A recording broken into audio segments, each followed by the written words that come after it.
Hi hello friends, welcome back to Manju's kitchen good. ഇന്ന് വന്നിരിക്കുന്നത് വാഴപ്പിണ്ടിയുടെ recipe ആയിട്ടാണ്. വാഴപ്പിണ്ടി ചെറുതായി കട്ട് ചെയ്തെടുത്തിട്ടുണ്ട്. പച്ചമുളക് 2-3 കട്ട് ചെയ്ത് വെച്ചിട്ടുണ്ട്. ചൂടായ പാനിലേക്ക് 2-3 ടേബിൾ സ്പൂൺ വെളിച്ചെണ്ണ ചേർത്ത് കൊടുത്തിട്ടുണ്ട്. 1 ടേബിൾ സ്പൂൺ കടുകിട്ട് പൊട്ടിക്കുക. 2 ടേബിൾ സ്പൂൺ ഉഴുന്നുപരിപ്പ് ചേർത്ത് കൊടുക്കുക. നല്ലപോലെ ഇളക്കി കൊടുക്കുക. അതിലേക്ക് കറിവേപ്പില ചേർത്ത് കൊടുക്കുക. 2-3 വറ്റൽമുളക് കൂടി ചേർത്ത് കൊടുക്കുക. നല്ലപോലെ ഒന്ന് ഇളക്കുക. ഒന്ന് വഴന്ന് വരുമ്പോഴത്തേക്ക് കട്ട് ചെയ്ത് വെച്ചിരുന്ന വാഴപ്പിണ്ടി ചേർത്ത് കൊടുക്കുക. ചെറുതായി ഇളക്കി കൊടുക്കുക. ഒരു മിക്സിയുടെ ജാറിലേക്ക് 4-5 ടേബിൾ സ്പൂൺ തേങ്ങ ചേർത്ത് കൊടുക്കുക. 1/4 ടീസ്പൂൺ ജീരകം ചേർത്ത് കൊടുക്കുക. 1/4 ടീസ്പൂൺ മഞ്ഞൾപ്പൊടി ചേർത്ത് കൊടുക്കുക. 2 വെളുത്തുള്ളി അല്ലി കട്ട് ചെയ്ത് വെച്ച് അതും കൂടെ ചേർത്ത് കൊടുക്കുക. 1/4 ടീസ്പൂൺ മുളക് പൊടി ചേർത്ത് കൊടുക്കുക.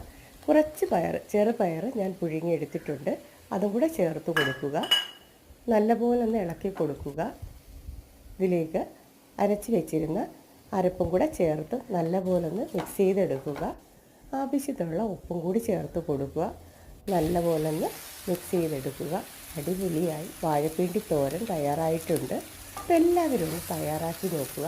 ഇഷ്ടമായാൽ എൻ്റെ ചാനലൊന്ന് സബ്സ്ക്രൈബ് ചെയ്യുക, ലൈക്ക് ചെയ്യുക, ഷെയർ ചെയ്യുക, കമൻറ്റ് ചെയ്യുക.